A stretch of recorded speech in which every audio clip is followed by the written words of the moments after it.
అద్భుతమైన వీడియోలు ఖడ్గం మినిస్ట్రీ అనే ఈ ఛానల్లో బైబిల్కి సంబంధించిన ఇలాంటి లేటెస్ట్ వీడియోస్ అప్డేట్స్గా వస్తాయి. ఈ ఛానల్ని సబ్స్క్రైబ్ చేసుకుని వాళ్ళు సబ్స్క్రైబ్ చేసుకోండి. ఇవి సేవకులకును విశ్వాసులకును సండే స్కూల్ పిల్లలతో సహా క్రైస్తవులైన ప్రతి ఒక్కరికి బైబిల్ని అర్థవంతంగా చదవటానికి ఎంతగానో సహాయపడతాయి. ఆల్రెడీ ఈ వీడియోలన్నీ ఈ ఛానల్లో రెఫరెన్స్లతో సహా వివరముగా ఉన్నాయి. చూడండి, బైబిల్ని అర్థవంతంగా చదవండి. దావీదు సంతతిలో, దావీదు వంశంలో ఒక శిశువు పుడతాడు. ఆ శిశువు పుట్టి ఎదిగి నీ మీద ఎవరైతే ధూపం వేసి నిన్ను ఆరాధించారో వాళ్ళ పీనుగులను నీ మీద అర్పిస్తాడు. ఇది జరగబోతుంది త్వరలో. ఇందుకు సూచన ఏదనగా ఈ బలిపీఠం బద్దలైపోయి అందులో ఉన్న ఉనికిపోవటమే సూచన. చెప్పగానే బలిపీఠం బద్దలైపోతుంది అక్కడ. హల్లెలూయా. గమనించండి, ఆ దినాలలో ఆరాధన బలంగా జరుగుతుంది. ఆ దుష్టుల యొక్క బలిపీఠాన్ని, ఆ ఆరాధనని ఆర్పివేయాలి, లైవ్ చేయాలి. దాని మీద ధూపం వేసిన యాజకులు సమస్తము కూడా కాల్చివేయాలి. అంటే అది అంత సామాన్యమైన పని కాదు, ఒంటోళ్ళ పని కాదది. ఎవరు పడితే వాళ్ళకి కాదు పని. దుష్టుల మీద పోరాడాలన్నా, దుష్టుని ఎదిరించాలన్నా, వాడి చెడ్డ కార్యాలు, వాడి పాప క్రియలు, వాడికి విరుద్ధంగా నడవాలన్నా అది ఎవరికి సాధ్యమైంది అంటే ఈ శిశువు గురించి చెప్తున్నాడు దేవుడు. ఈ శిశువుకు సాధ్యమవుతుంది. ఒక శిశువు పుట్టబోతున్నాడు, అతడే నీ యొద్ద తెలుస్తాడు అని ఆ దినాలలో దేవుడు చెప్తా ఉన్నాడంట. బాగా గమనించండి, అతను ఎలాంటోడై ఉండాలో. దేవుడు ఒక వ్యక్తి పుడతాడన్నా అంటున్నాడు శిశువు గురించి. అతను ఏ విధమై ఉండాలా, ఎలాంటోడై ఉండాలా? దేవుడు ఏరి కోరి పుట్టిస్తున్నాడు. దేవుడు ఏరి కోరి ఆ బలిపీఠం అంతు తేవటానికి పుట్టిస్తున్నాడంట ఆ వంశంలో. బాగా గమనించండి, ఈ భూమి మీదకి వచ్చిన ఏ వ్యక్తి కూడా దేవునికి ఎరక లేకుండా లేడు. అందరూ దేవుడికి తెలుసు. అందరూ దేవుడికి తెలుసు. దేవుడు మనల్ని కూడా పుట్టించాడు అంటే మనం చేయాల్సిన పనుల నిమిత్తం మనం పుట్టించాడు అని మనం భావించాలి. ఇది ఎప్పుడు ఈ ప్రణాళిక కలిగి ఉన్నాడు అంటే దేవుడు జగత్ పునాది వేయబడక మునిపే కలిగి ఉన్నాడో. మీరైనా నేనైనా తల్లి గర్భంలోనికి రాకముందే రూపింపబడక మునిపే దేవుడు అంట. ఇప్పుడు యోషియా పుడతాడని చెబుతున్నాడే, మన గురించి కూడా ఒకానొక సమయంలో దేవుడు ఈ విధంగానే ఆశపడ్డాడు, అనుకున్నాడు, ఆలోచించాడు. హల్లెలూయా. మళ్ళా కూడా పుట్టుకంటే అంతే పని. ఇప్పుడు ఎందుకు పుడతాడంట అతను? ఆ శిశువు ఎందుకు పుడతాడంట? ఆ బిడ్డ ఎందుకు పుడతాడంట? బలిపీఠం బద్దలు చేయాలి. బలిపీఠం అనగా ఎక్కడ దుష్టుడు ఆరాధించబడుతున్నాడు, ఎవరి హృదయంలో సాతానుగాడు పాతుకుపోయాడు, వాడి కార్యాలకు ఎవరు తల ఉంచుతున్నారు, భక్తిలో ఎదగకుండా, దేవుని వైపు రాకుండా, దేవుని నిర్లక్ష్యం పెట్టి వాడిని ఒక దేవుడిగా ఆరాధిస్తున్న ప్రతి ఒక్కడు ఎవరో వాళ్ళ హృదయాలలో ఉన్న దుష్టుడు యొక్క సింహాసనాన్ని కోల్చటానికి పుట్టబోతున్నాడంట ఒక శిశువు. హల్లెలూయా. కానీ గమనించండి, దేవుడు రోషంగా ప్రవక్తలకు చెప్తున్నాడు. రోషంగా చెప్తున్నాడు. నువ్వు అనుకుంటున్నావేమో, నువ్వు కోపం వచ్చినప్పుడు అదే నువ్వు ఎందుకు పుట్టకపోతేనే బాగుండదు నువ్వు అనుకుంటున్నావేమో. వీడు పుట్టకపోతేనే బాగుండు, వీడు కడుపులోనే చచ్చిపోతే బాగుండు, ఒరే నువ్వు ఎందుకు ఎంత నాశనం అయిపోతావు నువ్వు అనుకుంటున్నావేమో. దేవుడు ఎందుకు పుట్టించాడు అంటే ఇదిగో ఈనాడు ఎదుగుతున్న పిల్లలు, ఈనాడు పుట్టిన పిల్లలు, ఒకనాడు ఇలాగ పని ఉన్నది. ఆ పని నిమిత్తము దేవుడు ముందుగానే నిర్ణయించి పుట్టించాడు. కనుక పుట్టించిన ప్రతి వ్యక్తి కూడా దేవుని చిత్తంలోనే ఎదగాలి. హల్లెలూయా. ఆ శిశువు పుడతాడంట. శిశువు అమ్మా గమనించండి, అతను ఎలాంటోడై ఉండాలి, అతను ఏ వ్యక్తి అయి ఉండాలి? ఎర్రగా ఉండాలా, తెల్లగా ఉండాలా, నల్లగా ఉండాలా? నాకు లెక్క ఎట్లుండాలి? మనం అనుకుంటాం, అబ్బో దేవుడు ఒక శివులో ఒక శిశువుని గుర్తిస్తున్నట్టు ఎట్లా ఉంటాడో. మనుషులు ఏం ఆలోచిస్తారంటే అతని రంగును ఆలోచిస్తారు, అతను ఎట్లా ఉంటాడు. దేవుడు అట్లాగా ఆలోచించేది. పుట్టాడు, సంవత్సరాలు గడుస్తున్నాయి. సాతానుగాడు విర్రవీగుతున్నాడు, ఆరాధించబడుతున్నాడు. వాడు ఎంత జాలవాలి అంటే అది అక్కడ లేకుండా వాడి రైకలో ఆర్పడానికి, వాడి నోరు ముయ్యటానికి దేవుడు శబ్దం చేసే సమయం త్వరలోనే ఉన్నది. కాబట్టి కాలం గడిచే కొద్ది అప్పుడు ప్రత్యక్షమై భూమి మీద పుట్టాడమ్మా ఆ వ్యక్తి ఎవరో చూడండి. రెండవ రాజుల గ్రంథము 21వ అధ్యాయము 25వ వచనం, 25-26 వచనం. రెండవ రాజుల గ్రంథం 21. ఆమోను చేసిన ఇతర కార్యముల గురించి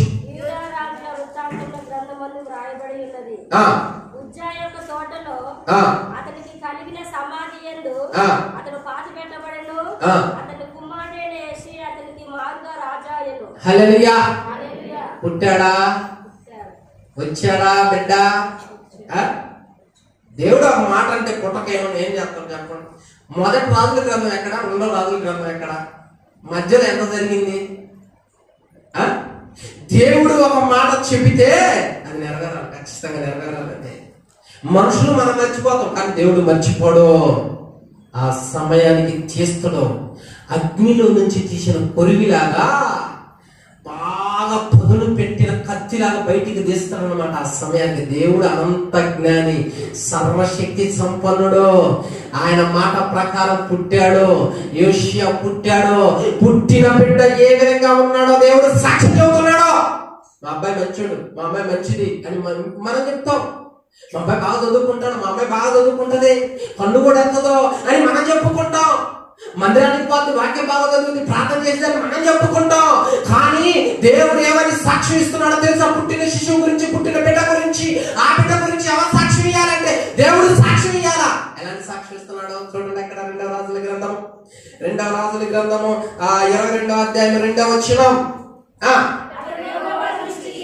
అతడు యెహోవా దృష్టికి యథార్థముగా నడుచుచు కుడి ఎడమలకు తిరగక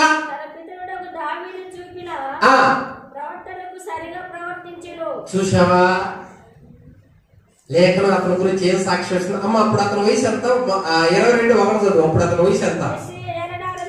యోషియా ఆరంభించినప్పుడు 8 ఏళ్ళ వాడు. చెంగు తిరుగుతుంది. ఈ రోజులో మాట కూడా ఏంటన్నమాట పిల్లలు. అసలు మందిరానికి రాడు, వాడు అసలు చెప్పిన మాట వినడం, స్కూల్కి వెళ్ళమంటే వెళ్ళడం. 8 సంవత్సరాలు బిడ్డను కంట్రోల్ చేయగలమంటే చేయలేము. తల్లిదండ్రులు గారాబం అన్నమాట, తల్లిని సుకుమారమైన పెంపకం అన్నమాట. పిల్లల ఏమిటి అలవాటు చేయండి అంటాం అన్నమాట. 8 సంవత్సరాల బాలుడి గురించి, 8 సంవత్సరాల బిడ్డ గురించి దేవుడు సాక్ష్యం ఇస్తున్నాడంటే అతను యెహోవా దృష్టికి యథార్థంగా నడుస్తాడు. కుడికి తిరగడు, ఎడమంక నాకు కూడా తిరగడు. ఎలా ఉంటాడంటే దేవుని మార్గంలోనే ఉంటాడు. ఉంటారా మీ పిల్లలు అట్లా? ఉంటారా? కష్టం. కుడికి ఎడమకి తిరగడం. అమ్మా ఒకసారి ఒక మందిరంలో నెలకు ఒకసారి భోజనం చేస్తాం పాస్టర్ గారు అని తీర్మానం చేసుకొని ఒక రోజు ఒక ఆమె వంతు వచ్చింది. ఆమె వండింది, ప్రార్థన అయిపోయింది, బలారాధన అనమాట. అందరూ వచ్చారు, శుభ్రంగా ప్రార్థన చేశారు. అమ్మ మరి బలారాధన కదమ్మా, తీర్మానం చేసుకుని జాగ్రత్తగా ఉంటే 3-4-5 సార్లు ఆలోచించుకొని ప్రార్థన చేసుకొని తప్పులే ఉంటే చక్కదిద్దుకొని తీసుకోండి అంటే అందరూ ప్రార్థన చేశారు, కన్నీళ్ళతో ఏడిశారు, అయ్యా క్షమించమన్నారు, బలారాధన చేసుకున్నారు. ఇక చివరి ప్రేమ విందన్నమాట. అందరూ కూర్చున్నారు తినడానికి. అప్పటికి సమయం ఎంతైందమ్మా? మంచి ఆకలి మీద ఉంటారు కదా. అప్పటికి సమయం అయింది. ఇక అందరూ భోజనాన్ని కూర్చున్నారు, వీళ్ళందరూ వడ్డిస్తున్నారు. అందరూ మందిరంలో ఉండగా, అందరూ భోజనం చేస్తూ ఉండగా ఒక్క ఆమె మాత్రం లేచిపోతా ఉన్నారు. ఏంటి ఎందుకు లేచిపోతుంది అని అక్కడ ఉన్న దైవజనుడు, ఏంటమ్మా ఎందుకు లేచిపోతున్నావు, ఏంటి భోజనం చేసిందమ్మా, ఎందుకలా వెళుతున్నావమ్మా, దేవుని సన్నిధిలో చేసిన ఆహారం తినకుండా ఎందుకు వెళ్తున్నావు అని అంటే అంటది, అంటే నాకు గిట్టదు, వండింది నేను తినను అని పోతుంది. ఇప్పుడే కదా బల్లలో చేయిస్తువి, ఇప్పుడే ఏడుస్తువి, నువ్వు ఈ కాసేపటికి కుడికి ఎడమకు తిరిగావు, ఈ కాసేపటికి నీ బుద్ధి అలా అయిపోయినది అంటే ఇందాక నువ్వు చేసిన ప్రార్థన ఏమిటి? యేసు అలాంటి వాడు కాదు, ఇక్కడ ఒక తీర్మానం చేసుకునేవాడు కాదు, బయటకు వెళ్ళి ఆ తీర్మానం మార్చేవాడు కాదు, అతను కరెక్ట్ గా ఉండేవాడు, అవునంటే అవును కాదంటే కాదు. అతను వయసు 8 సంవత్సరాల వాడు బాల్యం నుంచి జాగ్రత్తగా ఎదుగుతున్నాడు, బాల్యం నుంచి క్రమశిక్షణతో ఎదుగుతున్నారు. అంతేకాదు అతని గురించి దేవుడు సాక్షి ఇస్తుందంటే అతను యెహోవా దృష్టికి యథార్థంగా నడుస్తూ ఉన్నాడంట. హల్లెలూయా. సాధ్యమవుతుందంటారా? సాధ్యమవుతుందంటారా? కుడికి తిరగడం, ఎడమకు తిరగడం, అంతే. అందించే జుట్టు, అందకపోతే కాళ్ళు, ఆ టైం కాదు. దేవుడు కార్యం చేస్తేనేమో ఎస్సయ్యా, దేవుడు కార్యం చేయకపోతే పోవాయా, అంతేనా? అంతేనా? తప్పు కదా అది, తప్పు కదా అది. బాగా గమనించండి, దేవుడు ఆయన ఆలోచనల ప్రకారము ఆ బిడ్డ పుట్టాడు, ఆ శిశువు పుట్టాడు. పుట్టిన బిడ్డ ఎలా ఎదుగుతున్నాడంటే జాగ్రత్తగా ఎదుగుతున్నాడు, జాగ్రత్తగా ఎదుగుతున్నాడు, బాల్యంలో జాగ్రత్తగా ఎదుగుతున్నాడు, క్రమశిక్షణగా ఎదుగుతున్నాడు. ఎందుకంటే ఆ తల్లిదండ్రులు అక్కడ ఉన్న వాళ్ళు, ఇదిగో నువ్వు పుడతావని ఒకనొక సమయంలో దేవుడు చెప్పాడు, నీ పని అల్లర్చలగా తిరగటం కాదు, ఎటు పడితే తిరగటగా జాగ్రత్తగా ఎదగాలి, జాగ్రత్తగా ఎదగాలని జాగ్రత్తగా పెంచుతూ ఉండగా ఆ 8 సంవత్సరాల బాలుడు ఎదిగి ఎదిగి ఎదిగి 8 సంవత్సరాలు నేను 3వ వచనం చదువు. రాజైన యోషియా ఏలుబడిలో 18వ సంవత్సరం చాలు. 8 సంవత్సరాలు, ఇప్పుడు 8 సంవత్సరాలకు వచ్చాడు. అబ్బో 18 సంవత్సరాలు అంటే ఇంకా అసలు ఇంకేముంటుందా నాయన, ఇంకేం చెల్లు పడితే తీసేది లేదా, చెల్లు చెవిని పెడితే తీసేది లేదా, చెల్లిలో ముఖం పెడితే తీసేది లేదా. 18 సంవత్సరాలు ఎవరి వయసు అంటే ఎట్లా ఉండాలా అని, ఎట్లా ఉండాలమ్మా? అసలు దేవుడు గుర్తొస్తుందా? అసలు ప్రార్థన గుర్తొస్తుందా? భక్తి గుర్తొస్తుందా? నో నో నో, మొత్తం లోకపరమైనవే. నీ పుట్టుకు ఎలాంటిది ఒకసారి అర్థం చేసుకో. నువ్వు బలిపీఠం, సాతాను గాడు కట్టిన బలిపీఠాన్ని కోల్చటానికి పుట్టించాడు. నువ్వు ఆ విధంగా పెరగాల. నువ్వు ఆ పెంపకం లేకుండా, ఆ పెంపకంలో పెరగకుండా కుడికి తిరుగుతూ ఎడమకు తిరుగుతూ నీ ఇష్టానుసారంగా నడుస్తూ ఉంటే నువ్వు దేవునికి దుఃఖాన్ని కలగజేసే వ్యక్తివే కదా, దేవుని బాధ పెట్టే వ్యక్తివి కదా.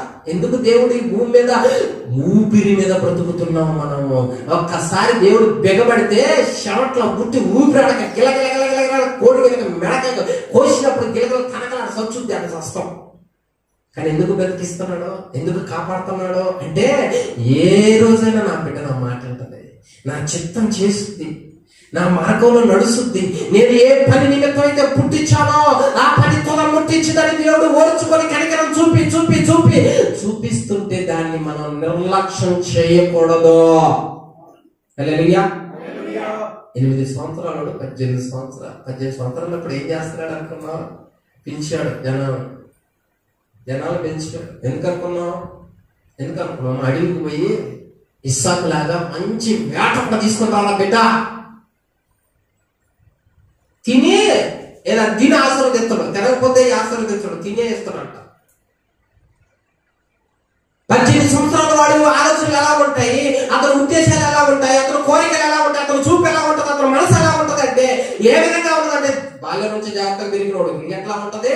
జనాలు పిలిచి అంటాడు, ఇదిగో మీరు వెళ్ళి యెహోవా మందిరం ఎలా ఉంది, అది శిథిలం అయిపోతే బాగు చేపించండి, అది శుభ్రం చేపించండి అని మనుషులు అక్కడికి పంపిస్తున్నాడంట. ఆ 18 సంవత్సరాల వయసులో దేవుని పని మీద, దేవుని సంఘం మీద, మందిరం మీద ఎంత ఆసక్తి, ఎంత ఇంట్రెస్ట్, ఎంత భయం. ఎందుకంటే పుట్టించింది అందుకే కదా అమ్మా. దేవుడు మనల్ని పుట్టిస్తే దేవుడి పని మీద ఉంటాం. దెయ్యానికి మనం దెయ్యం పనులు చేయం. మనుషులు పెట్టాడు, మనుషులు వెళ్ళారు. మనుషులు వెళ్ళి ఆ మందిరం అంట శిథిలం అయిపోతే అప్పటిదాకా పట్టించుకున్నాడు లేదుగా, పాడైపోతుందిగా, ఆరాధన జరగట్లేదు కదా. ఆ 7 రాజులు అట్లా చేశారు కదా, వాటి వంతు తెలవటానికి పాడైపోయిందని శుభ్రం చేయడానికి పుట్టించాడు కదా దేవుడు. ఇక ప్రారంభిస్తున్న పని ఏ వయసులో? 18 సంవత్సరాల వయసులో. ఎవరొస్తున్నారు వినండి, 18 సంవత్సరాల వయసులో మనం బైబిల్ కొంటే ఆ బైబిల్ ఇప్పటికి పూర్తి చేసి లేదు. లెక్కడికి ఏం చెప్తావు దేవుడికి? నీ పని ఎప్పటి నుంచి ప్రారంభిస్తున్నావు? నీ పని ఎక్కడి నుంచి ప్రారంభమైంది? 18 సంవత్సరాల వ్యక్తి దేవుడి మందిరం మీద, దేవుడి పని మీద దృష్టి పెట్టి ఆ మందిరం దగ్గరకు పోతే శిథిలమై పాడైపోతే దాన్ని శుభ్రం చేయమని అక్కడ వాళ్ళకి బాధ్యత అప్పచెప్పి జనాలు పంపిస్తే ఇడిపోయి అక్కడ వాళ్ళకి బాధ్యత అప్పచెప్పారు. ఆ బాధ్యత అప్పచెప్పినప్పుడు అక్కడంతా ఒక గ్రంథం దొరికిందంట, ఒక గ్రంథం, ధర్మశాస్త్ర గ్రంథం. వాళ్ళు తీసుకొచ్చి ఏషియా రాజుకి ఇస్తున్నారు. అయ్యా రాజుగారు, మేము మందిరం బాగు చేపిస్తూ ఉండగా ఒక గ్రంథం దొరికింది మాకు, ఆ గ్రంథం ఏమిటో చూడయా అని ఇచ్చాం. ఈ రాజుగారు ఏం చేసినట్ట, పక్కల చేత గ్రంథం చదువయ్యా అని ఇచ్చాం. అమ్మా ఆ గ్రంథం అట్లా తెలిసి చదువుతూ ఉండగా రాజుగారు ఏం చేశాడంటే, ఇప్పుడు చూడండి అక్కడ రాజుగారు ఏం చేశాడు, 11వ వచనం 22వ అధ్యాయం 2వ రాజుల గ్రంథం 22:11.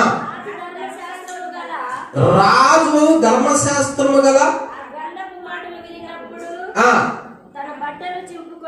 తన బట్టలు తన వస్త్రాలు ఏంటండి? ధర్మశాస్త్ర గ్రంథంలో రాయబడిన మాటలు విని వస్త్రాలు చెప్పుకోవటం ఏంటి? ఏముంది అందులో? నువ్వు దీవించబడతానే మాట లేదా? నువ్వు తప్పు చేస్తున్నా ఆశీర్వదించే మాట లేదా? నీకు బస్తాలు మూటలు ఉంటాయనే మాటలు లేవా? నువ్వు ఏ విధంగా నడిచిన దేవుడు నిన్ను ఏమనడో, ఎడితిరిగిన దేవుడు నిన్ను ఏమనడనే మాటలు లేవా? వస్త్రాలు చెప్పుకున్నాడేంటి రాజు? ఏముంది దానిలో అంటే ఇక్కడ చూడండి, కింద చూడండి ఏముంది అక్కడ 16వ వచనం ఏముంది అందులో? యెహోవా సెలవిచ్చిందేమనగా, యూదారాజు చదివించిన గ్రంథంలో, ఆ గ్రంథంలో ఏముందంట? ఆ గ్రంథంలో కీడుందంట. ఆ గ్రంథంలో ఎందుకు వచ్చిందంట కీడు? చదవమ్మా. నేను ఈ స్థలం మీదకి దాని కాపురస్తుల మీదకి రప్పింతును. ఆ జనులు నన్ను విడచి ఇతర దేవతలకు ధూపం వేయించు దేవునికి కోపం పుట్టించారు. ఇది సంగతి. చాలా అర్థమైందా? హల్లెలూయా. ధర్మశాస్త్ర గ్రంథంలో ఉన్న మాటలు విన్న ఇతడు ఏముందిలే, వాళ్ళంతా చెబుతారులే, ఆ పాస్టర్లు అట్లానే మాట్లాడతారులే, ఆ పాస్టర్లో బల్లారథం సరిగ్గా తీసుకోకపోతే ఎట్లమ్మా అని గద్దె ఊరగ అంతే అంటారులే, గుంపులో ఊరగ ఎట్లా కూర్చొని తీసుకోవచ్చులే, ఏముందిలే, నన్ను ఎవరు చూస్తారులే, ఒక మాట నేను మాట్లాడి అంటే వెళ్ళిపోతారని ఇష్టానుసారంగా తిరిగేవాడు కాదా రాజు? ఆ మాటలు విన్నప్పుడు ఆ మాటను ఆ ప్రవర్తనకి సరిపోల్చుకునేవాడు. ఇంత శిక్ష నా మీద ఎందుకు రాబోతుంది, ఈ ప్రాంతం మీద, ఈ ప్రజల మీద దేవుడు ఇంత కన్యాలు ఎందుకు చేశాడు, ఇందుకు కారణం ఏమిటి, అయ్యో మేము ఇంత పాపం చేసి ఉన్నామా అని ఆ దుఃఖానికి సూచనగా వస్తానంట, చింపుకుంటున్నాడంట. దేవుని మాటలు విన్నప్పుడు నీ హృదయంలో చెడ్డతనంలో చింపుకోవాలి. దేవుడి మాటలు విన్నప్పుడు దేవుడికి విరుద్ధంగా నడుస్తున్నా నీ ఆలోచన చింపుకోవాలి. ఎవరి దశలో అడ్డు లేకుండా తిరుగుతున్నప్పుడు, ప్రార్థన నిర్లక్ష్యం చేస్తున్నప్పుడు దేవుడికి విరుద్ధంగా ఉన్న వాటిని చింపుకోవాలి. నువ్వు చింపుకునే స్వభావం లేదు ఈ రోజుల్లో ఆ భావన లేదు. ఏ భావన ఉంటుంది ఈ రోజుల్లో? సుఖ సంతోషం. దేవుడు పుట్టించే వ్యక్తి అట్లా ఉంటాడు, దేవుడు ద్వారా పుట్టిన వ్యక్తి ఆ విధంగా ఉంటాడు. నిజంగా దేవుడు ఎందుకు భయభక్తులు కలిగినోడు, యథార్థంగా నడిచేవాడు ఆ విధంగా ఉంటాడు. కాబట్టి అతను మాట్లాడడం అతనంట భయంతో రాజు వస్త్రాలు చింపుకొని ఏడుస్తున్నాడంట, దుఃఖపడుతున్నాడంట. ఏంటి నాయనో, వామ్మో, దేవునికి ఎంత పాపం పుట్టించామా, దేవునికి ఎంత దుఃఖాన్ని కలగజేసి ఇంత బాధ పెట్టామేమో, ఇందుకు కారణం ఇదా అని ఏడుస్తూ ఉన్నాడంట. వస్త్రాలు చింపుకోవటం అంటే దుఃఖానికి సూచన. చూసావా? 18 ఎంత అతని వయసు? 18 సంవత్సరాలు. ఎదుగుతున్న బిడ్డ దేవుని పని మీద దృష్టి పెట్టి ఆ వయసులో ఆ మాటలు వినిపిస్తుంటే తట్టుకోలేకపోయిందంట. ఎన్నిసార్లు మాట్లాడండి నీతో, ఎన్నిసార్లు నువ్వు అదుపు తప్పుతున్నావు, నన్ను నిర్లక్ష్యం చేస్తున్నావు, నువ్వు దుష్టుల వైపు వెళ్ళిపోతున్నావు, నీ గుండెల్లో వాడు సింహాసనం వేసుకుని కూర్చుంటున్నాడు, నన్ను నిర్లక్ష్యం చేసి నడుస్తూ ఉన్నావు, నీ భక్తి తక్కువైపోతుందని నీతో మాట్లాడుతున్నప్పుడు నిర్లక్ష్యం చేసి అడ్డా వెళ్ళిపోయినప్పుడు ఏమైపోయింది నీ భక్తి? అప్పుడు చింపుకోవాలి వస్త్రాన్ని, హృదయం అనే పాపాన్ని, హృదయంలో ఉన్న చెడుని చింపుకోవాలి. అప్పుడు దేవుడు నిన్ను పుట్టించిన పుట్టకను మర్చిపోయినవా? నీ ద్వారా పాట పాడితే ఎంతో మంది ఆత్మ పూర్ణులై ఎంతో మంది బలాన్ని పొందుకోవాలని పుట్టిస్తే అది మర్చిపోయి పక్కన పెట్టేశాను. దేవుడి ద్వారా పుట్టిన వాళ్ళు ఎట్లా ఉంటారమ్మా? దేవుడి ద్వారా జన్మించబడ్డ వాళ్ళు ఎట్లా ఉంటారమ్మా? దేవుడు సాక్ష్యం ఇస్తా ఉన్నాడు. ఆ దినాన సాక్ష్యం ఇచ్చాడు, ఇప్పుడు సాక్ష్యం ఇస్తా ఉన్నాడు. ఎక్కడ మొదటి రాజుల గ్రంథంలో సాక్ష్యం ఇచ్చిన దేవుడు, రెండో రాజుల గ్రంథంలో అతను కుడికి తిరగడో ఎడమకు తిరగడో. రెస్పెక్ట్ లేనుడు కాదు, భయం భక్తులు కలిగినోడు, జాగ్రత్తపరుడు. అక్కడ పుడుతున్నాడు, ఇక్కడ పుట్టాడు. ఈ సంఘంలో ఎంతమందిని దేవుడు పుట్టించాడు, ఎంతమందిని దేవుడు లేపాడు, ఎంతమందిని దేవుడు ఇక్కడికి నడిపిస్తున్నాడు. బిడ్డ, నీ ఒక్కడి ద్వారానే ఇది సాధ్యం అవుతుంది, నీ ఒక్కడి ద్వారానే శుభ్రం అవుతుంది. నీ కుటుంబం శుభ్రమైతే, నీ ఇల్లు శుభ్రమైతే, నీ పిల్లలు శుభ్రమవుతారు, నీ భర్త శుభ్రం, నీ భార్య శుభ్రమవుతారు. అనగా వాళ్ళలో ఉన్న చెడు అనేది నీ ద్వారానే లయం చేయడం సాధ్యమైందని పుట్టిస్తే హృదయాలు చింపుకోవాల్సిన మనము, చెడుని చింపుకోవాల్సిన మనము దానికి సాగిలపడుతూ జీవిస్తూ ఉంటే దేవుడు మనల్ని పుట్టించినందుకు దుఃఖపడతా ఉన్నాడంట, బాధపడతా ఉన్నాడంట. అది కాదు, మన పుట్టక క్రైస్తవులోనే మనం పరిశుద్ధాత్మను పొందుకున్న మనము ఆత్మచేత రేపబడాలన్నమాట. సంసోను రేపబడతా ఉన్నాడు, పేతురు రేపబడతా ఉన్నాడు అన్నమాట. రేపబడిన ప్రతి ఒక్కరు ఏ విధంగా ఉంటారంటే, ఇదిగో నీ ఎదురు 1000 మంది ఉన్న ఆత్మ ప్రేరణ చేత వాళ్ళు జీవించగలిగిన శక్తి నీకు పరిశుద్ధాత్మ దేవుడు కదా ఇచ్చేది. హల్లెలూయా. ఎప్పుడు వచ్చినా ఇంతే దొరుకుతారండి, స్వత్రం కూడా చెప్తారు, ఇంతే దొరుకుతారు. ఈ పాస్టర్ గారు, ఈ మోజేసి పాస్టర్ గారు, ఈ పాస్టర్ గారు పిలుస్తాడు, ఈ పాస్టర్ గారు ఇంతే చెబుతాడు అనేనా? మీరు అట్టంటే ఇంక మైక్ ఏడ పెట్టిపోతాను, ఇంకెందుకు మైక్ ఏడ పెట్టి నేను పోతాను, అంతేనా పిల్లలు? రాబోయే దినాల్లో మీలో ఎంతమంది దావీదులు సంవత్సరంలో నేను కూడా చెప్పను. హల్లెలూయా. అంతేలే, మనం పనికిరా, వాళ్ళు పనికొస్తారంటారు. ఒక పాట పాడుద్దంట, ఏమనంటే, ఎవరైనా మీలో ఒకరైనా వెళతారా అంటది, కానీ వాళ్ళ పిల్లలు మాత్రం పంపేదంట. దేవుడి సువార్త చెప్పడానికి ఎవరైనా పోండి, మా పిల్లలతో తక్కువ పిల్లలాగా పోతే పని కదా. అతని గురించి దేవుడు ఎంత సాక్ష్యం ఇస్తున్నాడు, గొప్ప సాక్ష్యం.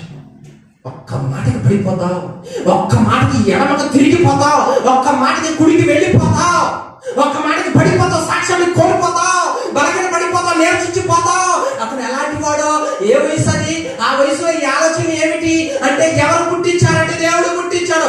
నిన్ను నన్ను పుట్టిలేదా దేవుడు? నిన్ను నన్ను తల్లి గర్భలోంచి బయటికి తీయలేదా దేవుడు? అలాంటి దేవుడు ఈ రోజు మన గురించి ఏమైనా సాక్ష్యం ఇయ్యాలా? ఈ రోజు మన గురించి ఏమైనా చెప్పాలా? ఇదిగో నా బిడ్డ కుడికి తిరగదు, ఎడమకు తిరగదు, అన్ని చోట చేయి చాపదు, అనవసరమైన వాటి దగ్గరికి వెళ్ళదు, నా బిడ్డ భయభక్తురాలు ఒక్క మార్గంలోనే ఉంటుంది. అది కష్టమైన, అది నష్టమైన, నా కొరకు ప్రాణాన్ని అర్పించింది తప్ప ఇటు తిరగదన్న సాక్ష్యం మనకి, మన గురించి ఇవ్వాలా. హల్లెలూయా. యోబు గురించి ఇస్తున్న దేవుడు, అరే సాతానా, నువ్వు ఎంత శోధించుకున్నా నీకు ఏమాత్రం లొంగరా, అతను యథార్థవంతుడును నీతిమంతుడును అంటున్నాడు దేవుడు. ఇతని గురించి సాక్ష్యం ఇస్తున్నాడు దేవుడు. నిజంగా నువ్వు రోషం కలిగి, దేవా నీవు నన్ను పుట్టించినావే, నీవు నాకు ఏ పని అయితే అప్పచెప్పడానికి నన్ను పుట్టించావో ఆ పని నాకు కనబరిచి ఆ పని నేను చేసినట్లు కృప చూపి నన్ను ప్రేరేపించి నడిపించు తండ్రి. నువ్వు ప్రార్థన చేస్తే దేవుడు నిన్ను నడిపించడా, నీ మనోనేత్రాలు తెరవడా, నీ పుట్టుకకు ఒక అర్థాన్ని తెలియపరచడా, నువ్వేం చేయాలో చెప్పడా. అది లేకుండా మనం వేరే విధంగా ఆలోచిస్తూ వేరే విధంగా వెళ్ళిపోతే ఇదిగో నువ్వు ప్రతిదానికి బలహీన పడిపోతున్నావా, ప్రతిదానికి దూరం అయిపోతున్నావా. దైవజనుడు ఒక మాట గద్దిస్తే నిరసించిపోవాలా అమ్మా? ఎవరైనా ఏదైనా ఒక మాట అంటే సన్నగిలిపోవాలా? భక్తిపరుడు ఆ విధంగా నడుస్తాడా? భక్తిపరుడు ఆ విధంగా ఉంటాడా? ఆ నా నిమిత్తము నిందలు అవమానాలు వచ్చిన వాళ్ళు ధన్యులని దేవుడు చెప్పలేదా? నీ హృదయాన్ని చింపుకో, నీ కంటి చూపు బాగపోతే చింపుకో. దేవుడు నువ్వు కనులు మూస్తే దేవుని వెలుగును చూడాలి, దేవుని ప్రత్యక్షత చూడాలి, దేవుని దర్శనం పొందుకోవాలా. ఆ శక్తి ప్రభావములలోనికి నువ్వు రావాలా. శక్తి కలిగిన దేవుడు నిన్ను పుట్టించింది ఎందుకో తెలుసా? ఈ రాత్రి కాల సమయంలో అంటున్నాడు, ఇదిగో నా కుమారుడైన యోషియా నేను ఎందుకు పుట్టించానో తెలుసా? సాతాను గాడు నా బిడ్డలు అన్యాయంగా పాడు చేస్తున్నాడు కాబట్టి వాడి బలిపెట్టాలని భక్తులు కొట్టి లైవ్ చేయడానికి పుట్టించా, నిన్ను కూడా పుట్టించా, నీకు కూడా పని ఉంది, నువ్వు మర్చిపోవద్దని చెప్తున్నాడు. నువ్వు మర్చిపోవద్దు, నిలబడి మాట్లాడ. నా సంఘంలో 5 సంవత్సరాలు తయారు చేసే పిల్లలు, 5 సంవత్సరాలు 2 పిల్లలు. చాలా మంది పిల్లలు ఉన్నారు, గట్టిగా 2 పిల్లలు తయారు చేసి 5 సంవత్సరాలు. మన సెలవులు వచ్చినాయి, చదువుకున్న మన సెలవులు వచ్చినాయి, ఎండాకాలం సెలవులు 2 నెలలు వచ్చాయి. వాళ్ళు చదివేది ఎంతో కాదు, 8, 6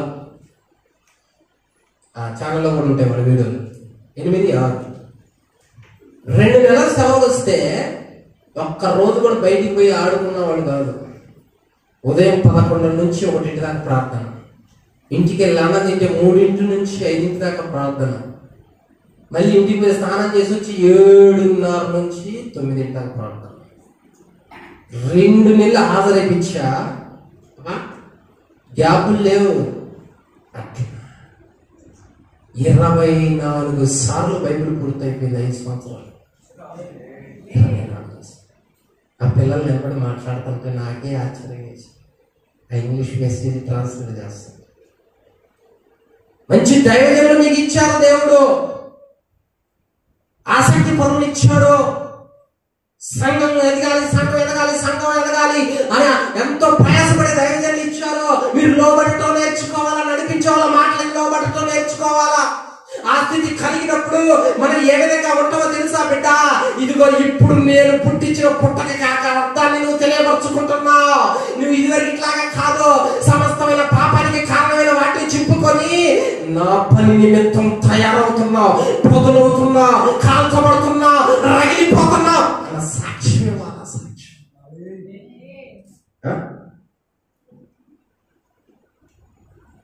నిజంగా ఆ పట్టుదల ఉంటే నీ పిల్లలు ఎట్లా పెంచుతావు? రే పొద్దునేం పడ్డపో మందిరానికి పనిపో, పరిచయపో, పరిచయం పోయి పాటలు నేర్చుకో, వాక్యం చదువు. ఈ విధంగా ఎదిగితే అతను పెద్ద అయిన తర్వాత ఎట్లా ఉంటాడు పెద్ద అయిన తర్వాత? ఎవరి పిల్లలు నాకు ఫోన్ చేస్తారు, ఎవరన్నా ఈ పిల్లలు ఎవరన్నా నాకు ఫోన్ చేస్తారండి రాష్ట్రాల నుంచి. ఆ పిల్లలు ఎవరన్నా ఈ పిల్లలు మనకి దేవుడు అన్ని అనుగ్రహించాడు, పరిశుద్ధాత్మను అనుగ్రహించాడు, మనకు అన్ని ఇచ్చాడు దేవుడు. మనమే దేన్ని చింపుకోలేకపోతున్నాం అంటే ఆత్మీయ జీవితానికి అడ్డు వచ్చి చింపుకోలేకపోతున్నాం, వాటిని పక్కన పెట్టలేకపోతున్నాం, తీసివేయలేకపోతున్నాం. నీకు ఊడిసే కృపనిచ్చాడా, ఊరు ధన్యురాలివే. నీకు వండే కృపనిచ్చాడా, వండు ధన్యురాలివే. నీ పని కొనగొట్టాలా, నీ పని సంపూర్తిగా నెరవేర్చాలా. అంతేగాని గొడుగులు సొలుగులు సమస్తమైన ఏమీ ఉండకూడదు. ఎందుకంటే నీ ద్వారా పని జరగాలని దేవుడు సంకల్పించి నిన్ను పుట్టించిన సంగతి మర్చిపోతివా? చదువు లేదా? చదువు లేకపోతే ఊడిసే పని ఉంది, మంచిదే. ప్రభు గొప్పవాడు, గొప్పవాడు దేవుడు. అతనంట యోషియా ఆ ధర్మశాస్త్రపు మాటలు విని తాను రాజే వస్త్రాలు చింపుకుంటే నలుగురు చూసి ఎగతాళి చేస్తారే.